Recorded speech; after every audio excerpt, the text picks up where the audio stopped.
My father died in an accident. Then the lawyer asked if I wanted to stay with my mother or take the $200 million my father left me. In my last life, I cried and begged for Mom.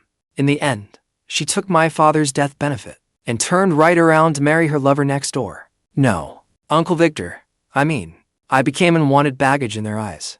In the end, I worked myself to death on a construction site. I was only 28 when I died. Thinking back on that pitiful, ridiculous life, I had been an absolute fool. And now, fate had brought me to the same crossroads again. The woman before me was crying prettily, like a tragic widow. Daniel, how could you just leave us? How are your widow and orphan supposed to survive? She sobbed as if her heart were being torn apart. Her whole body went boneless. If no one had been holding her up, she looked ready to collapse to the floor at any second. In my last life, that performance fooled me. I thought she was truly shattered with grief. I thought she couldn't live without me. So I rushed over and clung to her legs, crying and begging to stay with her. And what happened? She took the death benefit my father paid for with his life. And in less than 3 months, she joyfully remarried. She married Victor Grant, the man she claimed had always cared for us. My father's ashes had barely cooled before that man moved into my home. He slept in the new bed my father once used, and I became the useless eyesore in that house. In their eyes, I was a burden they wanted gone. Victor Grant had a son. He was 2 years older than me. He saw me as a thorn in his side. To please that stepson, Linda Whitmore hit me or cursed me at every turn. She showed no mercy. The money my father left behind became their family's fund for eating, drinking, and pleasure. It became gambling chips for my stepbrother. Meanwhile, I had to scavenge recyclables just to scrape together tuition. I was kicked out to work before I even finished high school. They called it teaching a boy to become independent early. I spent 10 full years doing back-breaking construction work. In the end, from sheer overwork, I pitched forward and collapsed. I fell onto a pile of scorching steel rebar, and I never woke up again. Now, I was back. Linda Whitmore held me and said, "Ethan, don't be afraid. From now on, Mom will take good care of you." She hugged me, smearing tears and snot all over my face. But deep in her eyes, something else was hiding. A barely visible hunger, urgent and greedy. Seeing that, I didn't break down like I had in my last life. I just watched her performance in cold silence. Just then, my father's close friend walked over. He was also his estate attorney, Uncle Clark. Attorney Clark sighed. He patted my shoulder, then took a document from his briefcase. Attorney Clark said, "Linda, Ethan, this is the will Daniel made before he died." Attorney Clark's voice was unusually heavy. Daniel considered every possibility. He had $200 million in assets. They have already been notarized. There are 2 choices now. First, Ethan stays with you. The money becomes his death benefit and child support funds, to be held by you on his behalf, until Ethan comes of age. Hearing that, Linda's breathing instantly quickened. A terrifying light flashed in her eyes. She stared hard at the will. Second, if Ethan chooses not to stay with you, the money will be moved into a trust fund. I will supervise it on his behalf. Ethan will have sole control over it. And you, Linda, will not receive a single cent. The air seemed to freeze in an instant. Every gaze turned toward us. They all landed on me, a 10-year-old child. Linda's body visibly stiffened. She stared at Attorney Clark in disbelief, as if asking how he could offer such a choice. Then she instantly put on a heartbroken expression. She clutched me tightly in her arms. Linda Whitmore wailed, "Attorney Clark, how can you say that? How could I ever abandon my son? Ethan is my whole life." As she sobbed, she pinched my arm. Then she hissed a vicious threat in my ear. "Ethan Whitmore, if you dare say the wrong thing, I will beat you to death. You are my son. Your money is my money." In my last life, those words scared me so badly I trembled, and her claim that she couldn't live without me had moved me. But now, all I felt was wave after wave of nausea. I could feel her pinching hand trembling, not from grief, from excitement and nerves. $200 million. She had never seen that much money in her life. She had already begun imagining life after she got it, imagining herself running off with Victor Grant to play happy couple. Slowly, little by little, I pulled myself free from her suffocating embrace. After breaking away, I lifted my head. I met Attorney Clark's stunned gaze. I spoke one word at a time. Every word was perfectly clear. "Uncle Clark, I choose the second option. I choose the $200 million. The entire funeral hall fell into dead silence.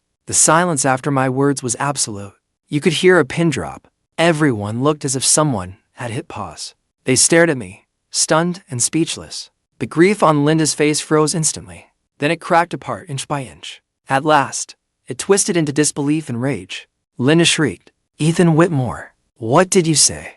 Her voice was so sharp it felt like it could split my eardrums. Calmly, I repeated myself. My voice wasn't loud, but it pierced like a nail. I said, "I don't want you. I want the money." Linda roared, "Are you insane? You ungrateful son. I am your real mother." Linda completely lost control. She lunged at me like a screaming shrew. She raised her hand to slap me, but a large hand caught her wrist. The one who stopped her was Attorney Clark. Attorney Clark's face darkened with anger. "Linda, calm down. We are standing in Daniel's funeral hall, and this is Ethan's own choice. What does a child know? You must have coached him." Attorney Clark flung her hand away in disgust. He said, "I will say this once more. This is Daniel's will. It is legally binding. Since Ethan has made his choice, I will begin the proper procedures at once. From this moment on, you are no longer his legal guardian." Linda was utterly stunned. She looked at me. Her eyes were full of venom and bitter unwillingness, as if she were staring at her sworn enemy. She probably couldn't understand it at all. Her once weak, obedient son had suddenly become this strange and cold. I couldn't be bothered with her anymore. I walked to Attorney Clark's side. I tugged lightly at the hem of his jacket. Then I asked, "Uncle Clark, did my dad know all along?" Attorney Clark's whole body jolted. He crouched down. He looked steadily into my eyes. After a long while, he nodded heavily. He said, "Your father was a smart man. He just loved you too much." That one sentence made my eyes burn red in an instant. Right. My dad had been such a smart man. How could he not have seen that Linda was unfaithful? He had only wanted to give me a whole family. So he swallowed it all in silence. Only after he was diagnosed with a terminal illness and knew he had little time left did he prepare this last way out for me. In my last life, I had been painfully stupid. I destroyed my father's final act of love with my own hands. In this life, I would not make that mistake again. I chose the $200 million. In the end, the relatives dragged Linda away. That venomous look she gave me as she left was carved into my heart. I remembered it for a lifetime, but I did not care at all. From the second I made my choice, the mother-son bond between Linda and me was severed. All that remained was hatred.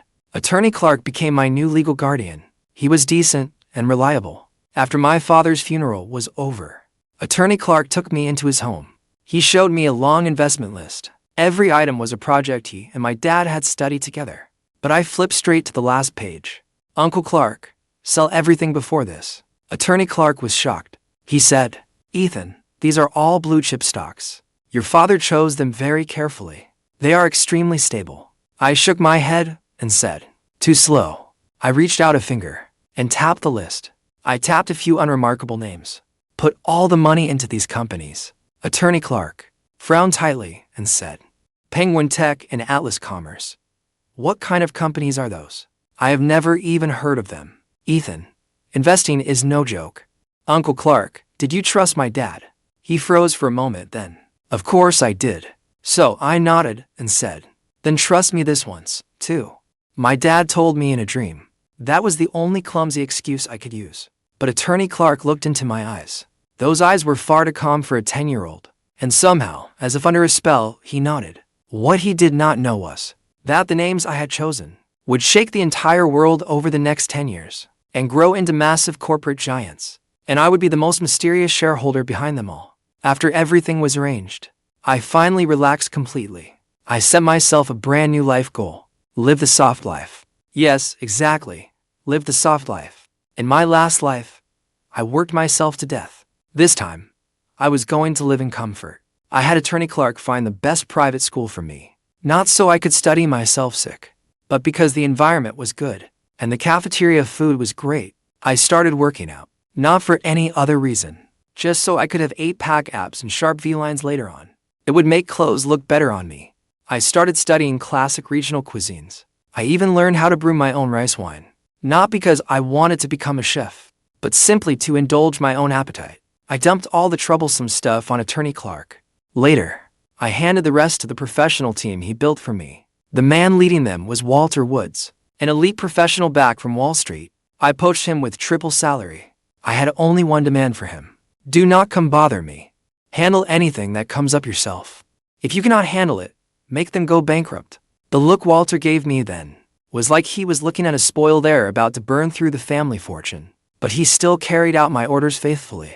And just like that, my life became this. Boss, Penguin Tech stock has tripled again. We made $5 billion. Oh, got it. Don't bother me while I study luxury seafood stew. Boss, Atlas Commerce is about to go public. Our founding shares are expected to be worth over $100 billion. Got it. Take a look at this new batch of rice wine I brewed.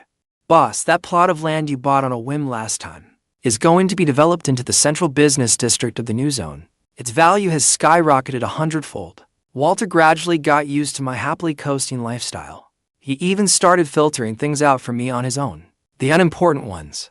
Those little multi-billion-dollar side businesses. And I drifted deeper and deeper into my soft life era. The wealth under my name grew crazily like a snowball rolling downhill. But I had gone numb to numbers. I was only interested in how to make my life more comfortable. I became a mysterious legend among the ultra-rich. No one knew who I was. They only knew there was a mysterious Mr. Whitmore. Richer than a small country, but almost impossible to find. That lasted until the year I turned 18. A woman's appearance broke the peace of my soft little life. Vivian Shaw, my former fiancée. My engagement to Vivian Shaw had been a childhood engagement arranged by our grandfathers. After my dad died, our family had fallen on hard times, so no one brought up the marriage anymore. But no one expected that the inheritance my dad left behind would, 10 years later, grow into a vast business empire. Even though I kept a deliberately low profile, the Whitmore family's resurgence still caught the Shaw family's attention. So on my 18th birthday, old Mr. Shaw came in person with his precious granddaughter, right to our door, under the noble-sounding excuse of honoring the old engagement. The first time I saw Vivian Shaw was in Attorney Clark's living room. She was wearing a well-tailored white skirt suit. Her long hair was pinned up neatly at the back of her head. Her face was painted with delicate, understated makeup. She was beautiful, all right, but she was like an iceberg. She radiated an ice-cold, unapproachable vibe. She was the textbook powerhouse career woman, raised to be the family heir, rational, strong, and composed. They said that by 20, she had earned doctoral degrees. At 22, she took over the family business. Her methods were ruthless. Even seasoned corporate sharks treated her with caution. In her world, there was only career, profit, and data. She saw emotion as the most useless weakness. Ethan Whitmore, right? She sat across from me, legs crossed, her gaze sweeping over me like a scanner, taking me in from head to toe. There was no hiding her scrutiny and contempt. I had just come back from the gym, still in loose workout clothes, my hair still damp with sweat. I answered lazily, leaning back on the sofa, and casually started biting into an apple. My attitude clearly displeased her. She frowned slightly. I heard you never went on to study after high school. Yeah, studying is too tiring. Then what are you doing now? Working out, cooking, brewing rice wine, and studying how to lie around more comfortably. I was telling the truth. A sarcastic curve touched Vivian Shaw's lips. So, you're just a spoiled trust fund wastrel with nothing better to do. You could put it that way. I shrugged, not caring. She let out a cold laugh. The contempt in her eyes deepened. Ethan Whitmore. Let's be blunt. This marriage was just a joke between the old men. It was never meant to be taken seriously.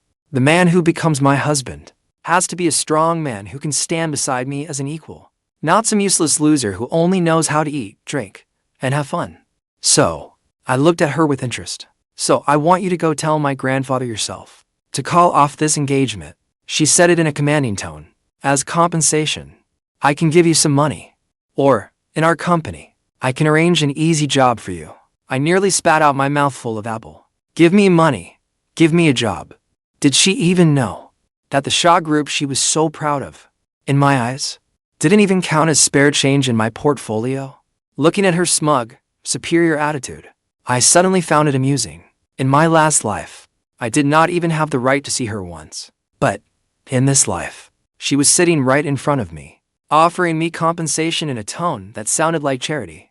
I wiped my mouth. Then I said with a smile, sure. Vivian Shaw froze for a moment. She seemed not to expect me to agree so readily. What compensation do you want? She put her ice-cold expression back on. I don't want money. And I don't want a job. I stood up, walked over to her, and leaned down to her ear. She instinctively tried to lean back, but her body froze. I could smell the cool, sharp scent of her perfume. I lowered my voice, speaking softly enough that only the two of us could hear. I want you to tell your grandfather yourself that you are not good enough for me. Ethan Whitmore. Vivian Shaw's pupils shrank sharply. She had probably never heard anything so arrogant in her life. She shoved me away hard and sprang to her feet, her pretty face flushed bright red with fury. Ethan Whitmore, don't push your luck, you shameless bastard. Respect is earned, not handed out by other people. I sat back down on the sofa and crossed my legs. Miss Shaw, you were the one who looked down on me first. Am I wrong? She stared down at me. Someone like you. What can you do besides being born lucky? You do nothing all day, coasting through life like a deadbeat. So how are you any different from a parasite? The difference is, I enjoy it. I spread my hands. I decide how I live my life.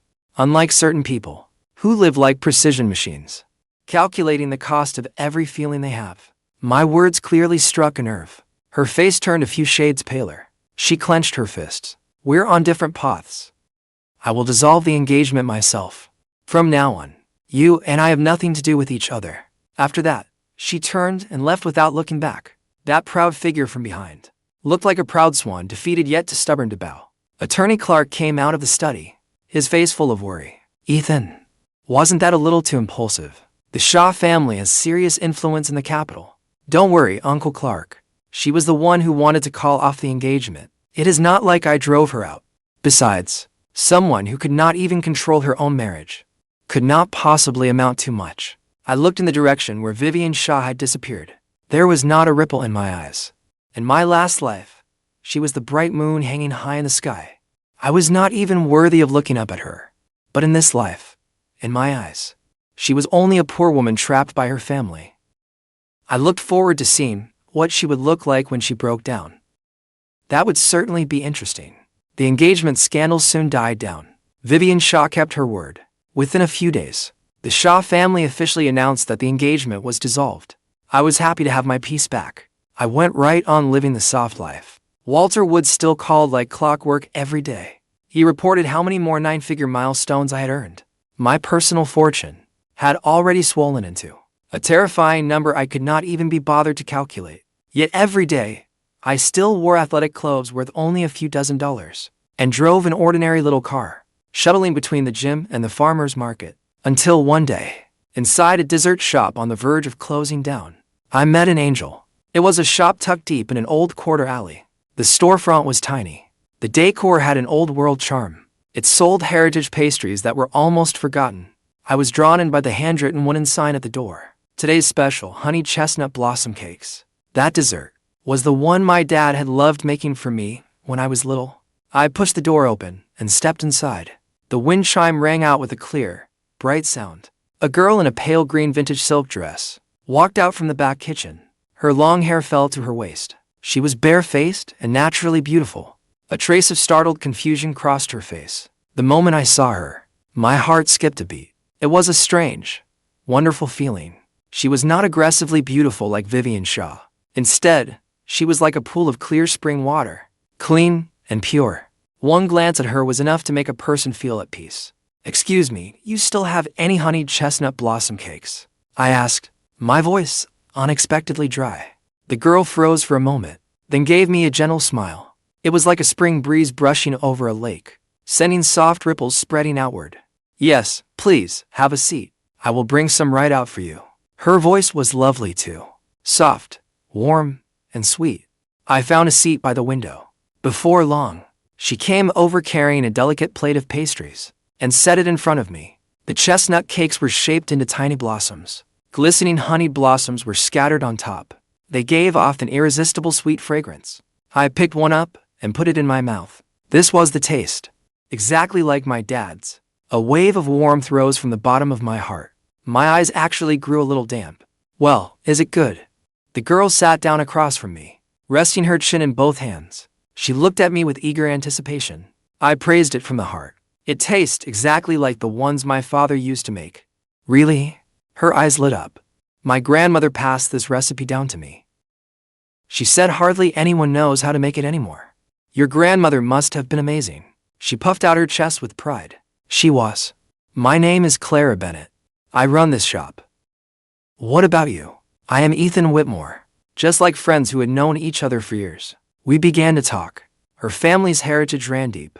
Her family once cooked for royalty. She had grown up surrounded by these old-world skills. She did not like the 9-to-5 grind at big companies. So she opened this little shop herself. She only wanted to keep these beautiful flavors alive. Her values were astonishingly similar to mine. We both loved a slower pace of life. And for old-world culture, we both held an almost stubborn devotion. That afternoon, I sat in that tiny dessert shop and talked with her for a very long time. Sunlight spilled through the window lattice onto her. It edged her in a soft golden glow. I watched her bright eyes as she spoke, and the sweet smile that slipped out without her noticing. Some hollow place in my heart seemed to fill. Suddenly, I felt that my heart, aged by rebirth, old, tired, and hard, was beginning to soften again.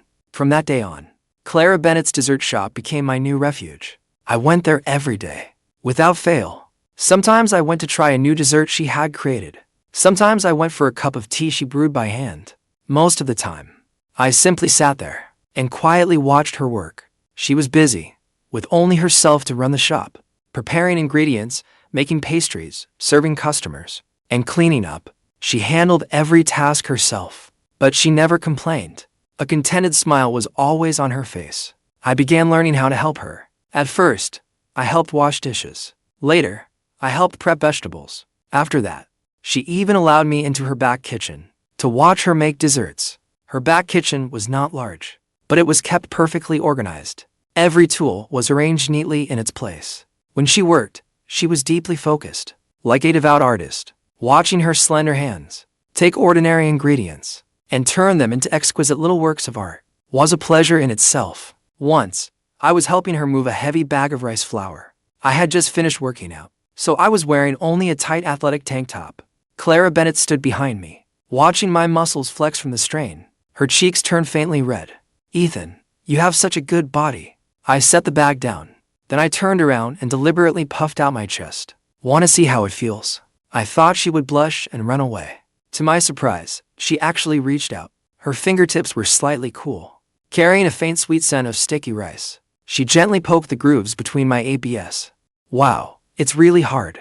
She looked as if she had discovered a new continent, her eyes wide and round. My whole body instantly went tense. A rush of heat shot from my abdomen straight to my head.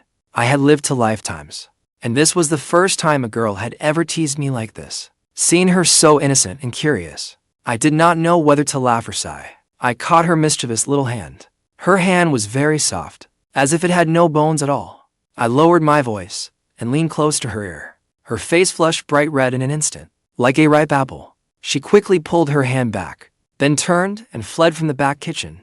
I watched her retreat in flustered panic, and could not help laughing. This girl was just too adorable. Through these ordinary days together, our relationship slowly warmed. We had endless things in common to talk about, from fine food to brewing rice wine, from classical opera to traditional zither music. I realized she was like a hidden treasure, always bringing me some new surprise. She could play the zither. She could paint in ink. She could even make her own handmade cosmetics. She was like a lady from another age, her whole being carrying an old-world grace. When I was with her, it felt as if the whole world slowed down. Everything became peaceful and beautiful. My heart, which had only wanted to coast through life, began to stir again. I started looking forward to seeing her every day.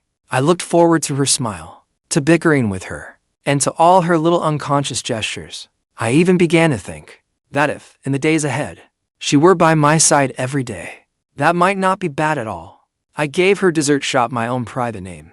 I called it my private royal kitchen, and she gave me a nickname in return. She called me her lazy landlord. She said I did nothing all day, except come here to collect rent, monopolizing all the best desserts she made. I knew we were only one step away from admitting it, and what finally broke that unspoken barrier was an accident. That day, a sports car trust fund rat came into the shop. The moment he saw Clara Bennett, he wanted her. He was a slicked-up pretty boy, with a sleazy way of talking. The first thing he did was offer to buy out the whole shop and make Clara keep him company. Of course, Clara refused. The spoiled rich kid flew into humiliated rage.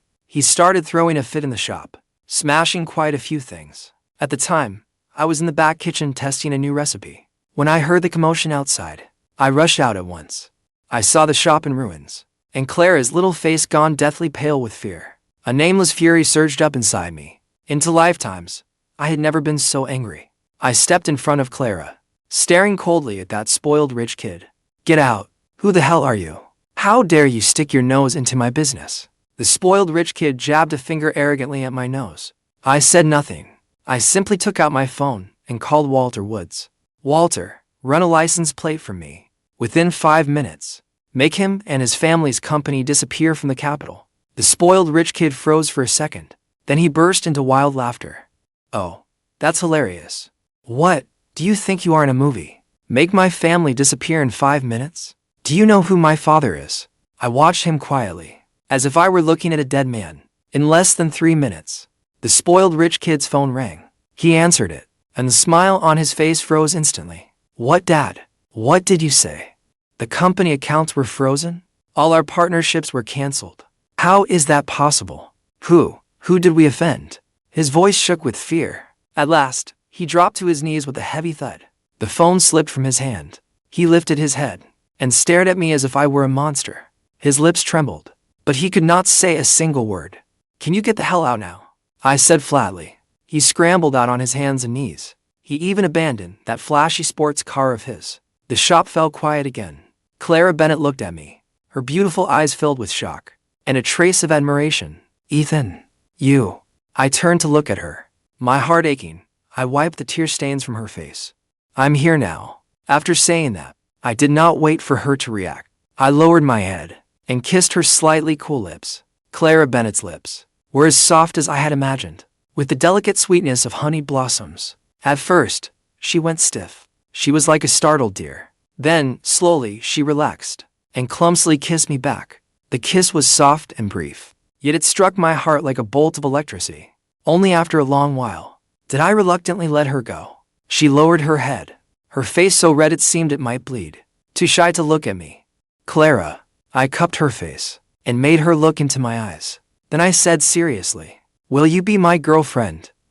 She bit her lip. Her long lashes fluttered like butterfly wings. After quite a while, in a voice as faint as a mosquito's hum, she gave a tiny yes. I smiled. Like an idiot, I pulled her tightly into my arms, feeling as if I held the whole world, across to lifetimes. For the first time, I understood what it meant to fall for someone, and what happiness truly was. Muffled against my chest, she said, "You were really scary just now."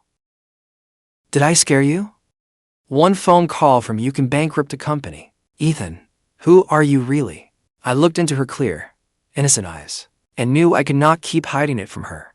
"I told you before, I am a lazy landlord." I tapped the tip of her nose. "I just happen to own a lot of land." I told her selected parts of my story. Of course, I did not mention the secret of my rebirth. I only said that my father had left me a large inheritance.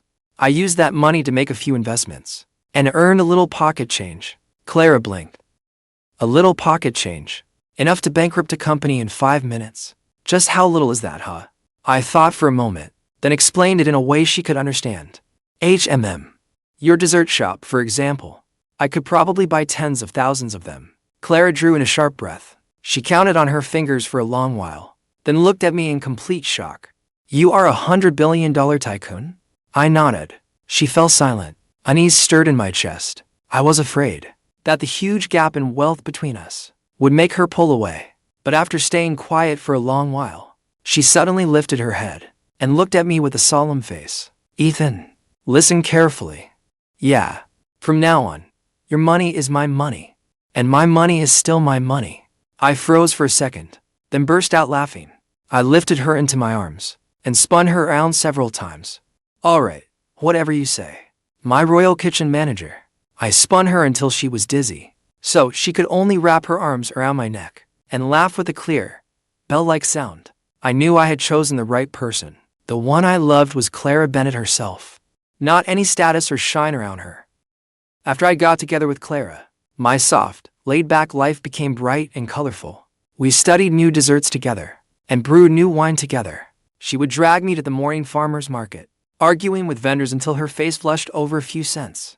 I would also take her to 3 Michelin star restaurants, so she could taste dishes from all over the world. She liked touching my abs, saying they felt nice, like a washboard.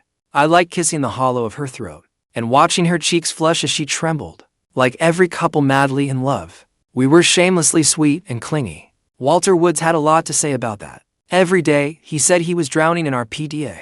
Boss, this is the Horizon Group acquisition deal. It needs your signature. Leave it there. I need to make Clara a rock sugar pear drink first.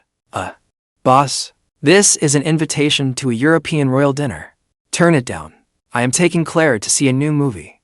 Boss, Miss Shaw from Shaw Group wants to meet with you to discuss a partnership. When Walter mentioned Miss Shaw, he glanced at me cautiously.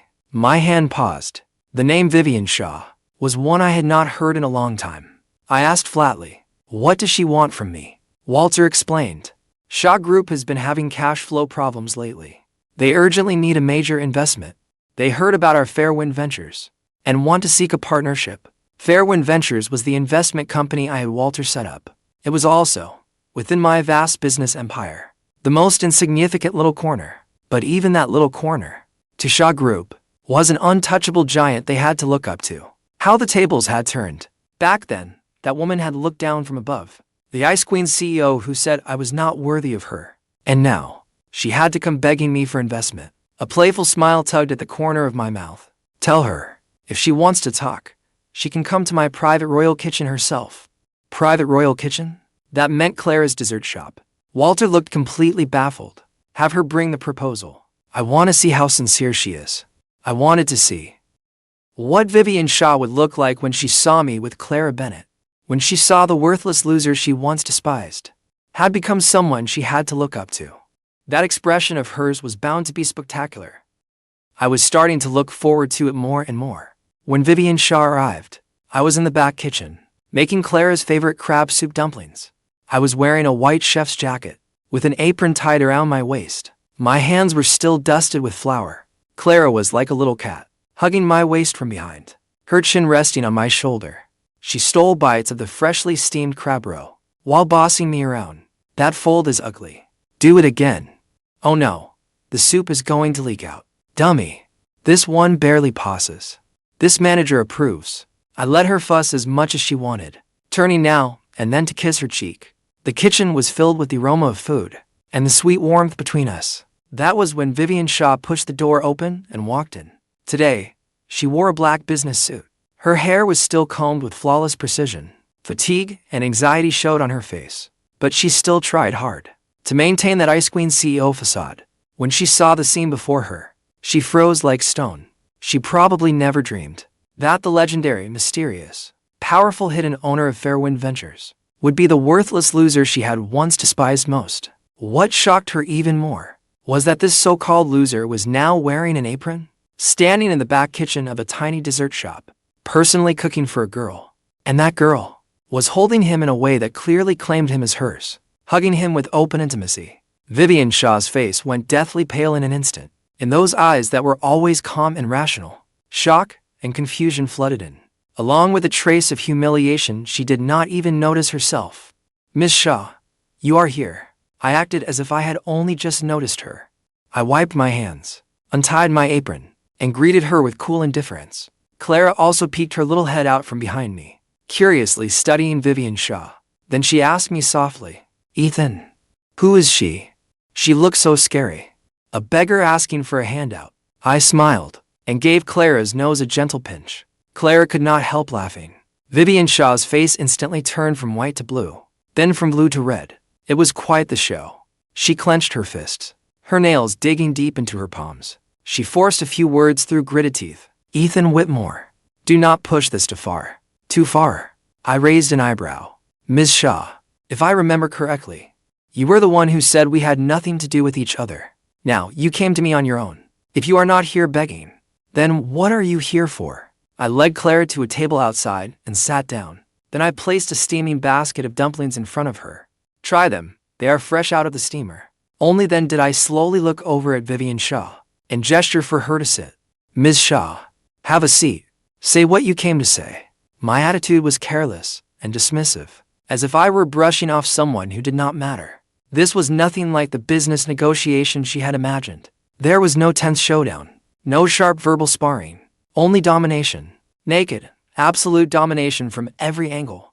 Vivian Shaw took a deep breath and forced herself to calm down. She pulled out a chair and sat across from me. From her bag, she took out a thick document and pushed it in front of me. Mr. Whitmore, this is Shaw Group's development plan for the next 5 years, along with our financing proposal. I hope, stop. I raised a hand and cut her off. Ms. Shaw, you seem to have misunderstood something.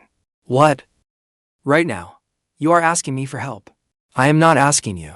I leaned back in my chair and spoke at an unhurried pace. I am not interested in your plan.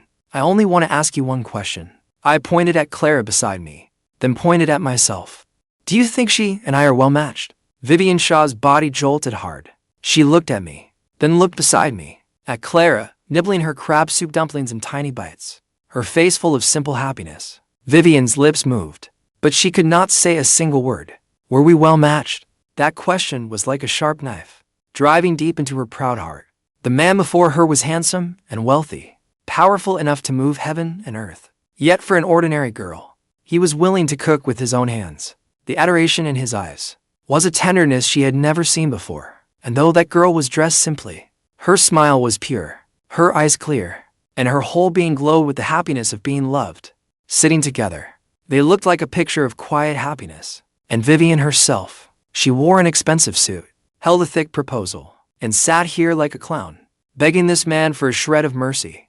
Once upon a time, she had stood before him and told him, in a patronizing tone, to get out of her world. But now the tables had turned. The crushing irony and regret swallowed her like a rising tide. Her pride and her reason were shattered in that moment. She spoke with difficulty, her voice so hoarse it hardly sounded like her own.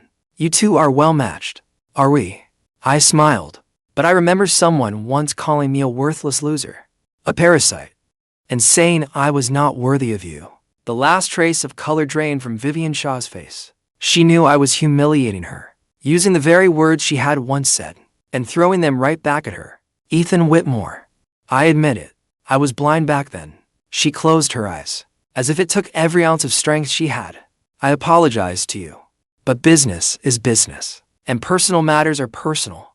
This partnership is truly vital to Shaw Group. I am begging you, begging me. I cut her off. Ms. Shaw, in what capacity are you begging me? As my former fiancé, or as a defeated loser? Clara listened from the side, completely confused.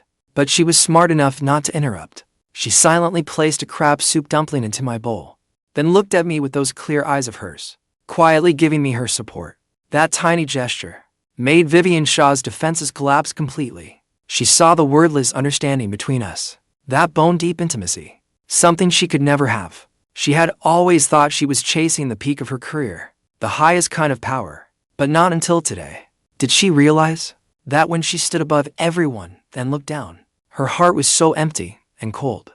She had won the whole world, but lost the only person who might have warmed her. Ethan Whitmore. She spoke again, her voice thick with tears. Please, I am begging you. Please. She was crying. Vivian Shaw, who had always stood high above others, cold as ice, was actually crying. Tears slid down her delicate cheeks and fell onto the proposal she had been so proud of, spreading into a wet blot. I watched her quietly. There was not a trace of satisfaction in my heart, only indifference. In my previous life, her tears might have softened me, but not anymore. I picked up the proposal, did not even glance at it, and threw it straight into the trash can beside me. Ms. Shaw. I stood up and looked down at her. One more thing. I have no interest in acquiring a company on the verge of bankruptcy, especially when that company's boss is you. After that, I stopped looking at her. I took Clara Bennett's hand and turned toward the back kitchen.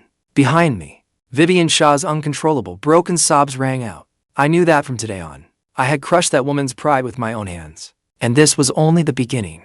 Vivian Shaw left looking utterly hollow. I paid no further attention to what happened to her, because someone even worse came to my door. Linda Whitmore, my biological mother. Somehow, she had found out about Clara Bennett's dessert shop and blocked the entrance. After 10 years apart, she had aged a great deal and looked far more worn down. The woman who had once still carried a faded charm, now had wrinkles crawling around her eyes. Silver strands threaded through her hair. She wore cheap bargain bin clothes, her face full of petty cunning and calculation. One look was enough to tell that she and Victor Grant had not lived well these years. In my previous life, they had squandered Daniel Whitmore's money without restraint. Victor Grant had also developed a gambling addiction and soon burned through the family fortune. In this life, without my father's money, they must have had an even harder time. The moment she saw me, she lunged forward, trying to hug me the way she had 10 years ago. Disgusted, I stepped aside and avoided her. "Ethan, my son, Mom finally found you." She started her crying, wailing performance all over again. "If you have something to say, say it." I spoke coldly. "If not, get lost." "Ethan, how can you speak to your mother like that? I know you still blame me. But back then, I had my reasons too. Your Uncle Victor and I have suffered so much all these years. He was cheated in business and ended up buried in debt. Now we can barely afford to eat. Ethan, you've made something of yourself now. You can't just abandon your mother." She wiped at her tears and began playing the victim. As she spoke, she tried to kneel. I frowned. Clara Bennett came out of the shop. Seeing the scene, she looked at a loss. "Ethan, who is this?" "Nobody important." I shielded Clara behind me, not wanting her tainted by this filthy scene. Linda Whitmore shrieked, pointing at Clara. "How am I nobody important? I am his mother, his real mother. And who are you? Some little homewrecker? Trying to seduce my son. You are after our family's money, aren't you?" Clara's face went pale.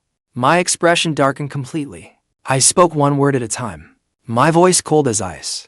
"I will say it one more time. Get lost. I am not leaving. Ethan Whitmore, you have to give me money today. 1 million, no, 10 million, or I will stay here and refuse to leave. I will sue you too. I will sue you for abandoning your own mother." Linda began throwing a public tantrum. She thought I was still that easy target she could push around. She thought I cared about my reputation, that I cared what others thought. She was wrong. I looked at her ugly, shameless face, and suddenly smiled. "Fine," I said. "Don't you want to sue me? I will give you the chance." I took out my phone and called Walter Woods again. "Walter, contact the best legal team in the capital for me, and contact several of the biggest media outlets. I am holding a press conference. The topic will be me and this biological mother of mine, settling the score for all these years." Linda froze. She had not expected me to ignore her threat. Instead, I was making it even bigger.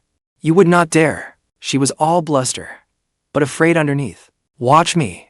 I put away my phone and said with a cold laugh, "Linda, you must have forgotten what I chose 10 years ago. 10 years ago, I chose the money over you. 10 years later, I can ruin your reputation completely just to buy myself peace. Do you not love putting on a show? I will build you a bigger stage. You can perform to your heart's content." My gaze was like I was staring at something already dead. Linda shuddered under my stare. At last, she realized the son standing before her was no longer someone she could control. He was a devil even colder and more ruthless than she was. She pointed at me, stammering for a long while. In the end, she could not withstand that crushing pressure. She fled with her tail between her legs. The world was finally quiet. "Ethan." Clara Bennett took my hand, worried. "Is she really your mother?" "She used to be." I turned my hand over and held hers. Then I brought it to my lips and kissed it. "Not anymore. From now on, you are my only family." Clara looked at me. Heartbroken tears shimmered in her eyes. She asked nothing more. She rose on tiptoe and gave me a warm hug. "Do not be afraid. You have me from now on." I held her. I felt the shadows left from my past life, slowly being scattered by her sunlight. That was right. I still had her, and that was enough. I thought that after I scared Linda off, she would finally give up, but I had still underestimated her shamelessness. A few days later, the internet was suddenly flooded with all kinds of dirt about me. Mysterious billionaire Ethan Whitmore exposed as a modern-day heartless social climber. Abandons the mother who stood by him to marry into high society. Shocking secret revealed. $100 billion tycoon's rise was built on bleeding his own mother dry. Heartbroken mother makes a tearful accusation. My son was stolen by a homewrecker. Every sob story post was tear-jerking, painting me as ungrateful, obsessed with wealth and status, and a heartless ingrate seduced by beauty and status. Meanwhile, Linda became a mother who had suffered and sacrificed for years, only to be abandoned by her son. Naturally, Clara Bennett became the homewrecker who destroyed our mother-son bond. There were also several sneak photos of Clara and me eating at a small street-side diner. Public opinion erupted at once. Countless people who did not know the truth were stirred up by those sob story posts and began attacking me online with furious criticism. My name made the trending list like this for the first time. Some extremist online even tracked down Clara's dessert shop, throwing paint and trash at the door, and calling her a shameless homewrecker. Clara was terrified. For days, she did not dare open the shop. She hid in my arms, crying with hurt and fear. I held her, my heart aching beyond words. Ethan, I did not do anything. I am not a homewrecker. I know you are not. Do not be afraid. I will handle everything. The murderous coldness in my eyes had never been stronger. Linda Whitmore, Victor Grant, you have truly crossed the line. I was only going to let you destroy yourselves, but you just had to hurt the person I care about most. Then do not blame me for being ruthless. I had Walter investigate. The results came back quickly. Behind all of this, it was Linda and Victor pulling the strings, as expected. They had hired a third-rate marketing firm, paid for a bot army, and staged this whole grand performance themselves. What surprised me even more was that Vivian Shaw was involved too. Though she had not taken part directly, a PR firm under Shaw Group had, during this online smear campaign, helped fan the flames. Good, very good. One was my shameless biological mother. The other was my resentful former fiancé.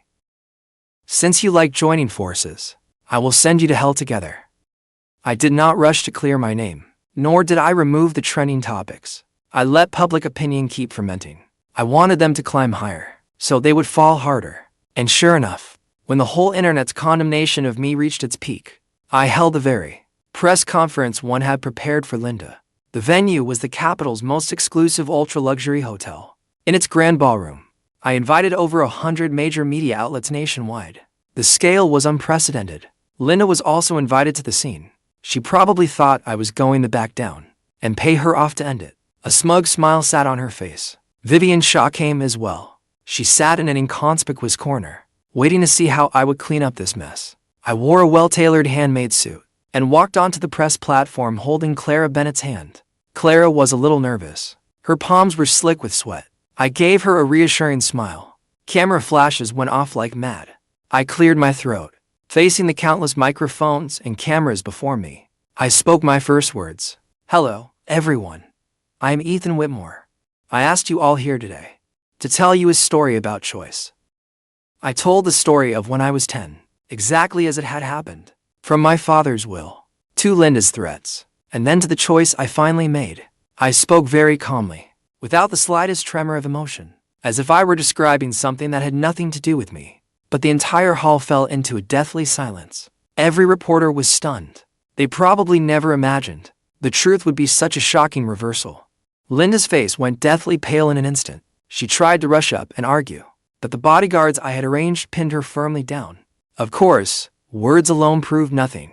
I snapped my fingers. The giant screen behind me lit up. An audio recording began to play. It was from 10 years ago, in the funeral hall, when Linda leaned close and threatened me with those words. Ethan, if you dare say one wrong word, I will beat you to death. You are my son.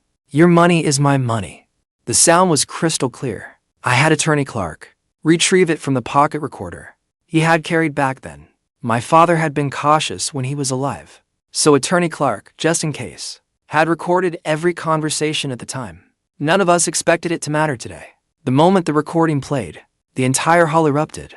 The reporter's camera flashes all turned toward Linda's ashen face. Linda screamed like a madwoman. This is fake. It is fabricated. I smiled. Fake? Then is this fake too? The image on the giant screen changed. A video began to play. It was less than a month after my father died. Linda and Victor were in an upscale restaurant, raising their glasses in celebration. Linda, I told you, that kid is an idiot. Of course he would choose you. He is my son. Of course I know him. Once we get that $200 million, we will travel around the world. Come on, to our wonderful future. Cheers. In the video, the two of them smiled brilliantly. So brightly it was sickening. This video was recovered by Walter Woods through certain discrete methods. From that restaurant surveillance footage, the evidence was ironclad. Linda had no room left to deny it. She crumpled to the floor like a lifeless heap. "We are not done yet," I said coldly. New evidence continued appearing on the giant screen. Victor's gambling iOS, records of them selling Daniel's belongings, and even neighbor testimony about how they abused me when I was young. Each item, every single one, was horrifying. The so-called loving mother, the so-called hard luck reasons, before these undeniable facts, became one enormous joke. The entire press conference turned into a public execution of Linda and Victor's reputations, and I remained a calm observer from beginning to end. At last, the giant screen froze on a document, a declaration severing all mother-son ties. I picked up the microphone. "I, Ethan Whitmore, hereby formally announce." My voice rang through the entire hall. "From this day forward, I cut all ties with Ms. Linda Whitmore. From now on, her aging, sickness, death, marriage, and funeral have nothing to do with me. Furthermore," I paused. My gaze swept toward Vivian Shaw in the corner. "As for this malicious smear campaign, which defamed me and my fiancée, Ms. Clara Bennett, all individuals and organizations involved will face full legal liability from my legal team. That includes the PR firm under Shaw Group." Vivian Shaw's body jolted hard. She lifted her head and met my icy stare. Every trace of color drained from her face. She knew I was declaring war on her, and she also knew she had lost, utterly and completely. The press conference became the lead story across every media outlet that night. Public opinion reversed in an instant. One topic after another bombarded the trending list. Linda and Victor became public enemies, and everyone turned on them. They had to face not only moral condemnation, but legal punishment as well. Fraud, child abuse, fabricating evidence. It was enough to send them away for a very long time. Shaw Group was dragged into it too. Its stock plunged 30% overnight, leaving it on the verge of bankruptcy. Vivian Shaw was overwhelmed. She begged for help everywhere, but every door slammed in her face. No one dared defend me at a time like this. At last, she tasted what it meant to be abandoned by everyone and besieged on all sides. A few days later, someone unexpected called me. It was Vivian Shaw. Her voice was no longer icy. It was tired and hoarse. "Ethan, I lost." That was the first thing she said. "I am calling you, not to beg you to spare me. I just want to ask you one question. Ask, if I had not called off the engagement back then, would you have?" "No." I cut her off without hesitation. "Vivian Shaw, you never entered my world, and you never could. Because you never truly understood me. You only saw what you wanted to see. You only admired the powerful man you made up in your head. But from beginning to end, all I ever wanted was to be an ordinary man who cooks for the woman he loves." The other end of the line fell into a long silence. At last, only a faint sound came through, as if something had quietly broken. "I understand." Then she hung up. I knew that woman would never bother me again in this life. Perhaps, in her own way, she would rebuild her business empire. But in her world, there would always be one missing piece called happiness, and I had already found mine. I turned off my phone and walked into the kitchen. Clara Bennett was wearing the teddy bear apron I had bought her, humming as she clumsily learned to wrap dumplings. Her face was dusted all over with flour. When she saw me come in, she gave me a huge smile. "Lazy landlord, come help me. The manager of your royal kitchen wants 3 delicacy dumplings today." Sunlight poured through the window, falling across her sweet little face. Warm and beautiful, I walked over and held her from behind. Then I kissed her flour-dusted nose. "As you command, my queen." Wealth, power, revenge, all those things stopped mattering in that moment. I only wanted to hold the girl before me, cook for her for the rest of my life, and see her smile for just as long. In this second life, I used $100 million to buy my way out of the past, but I never expected that what I would win back in the end was the whole world. A world with her in it.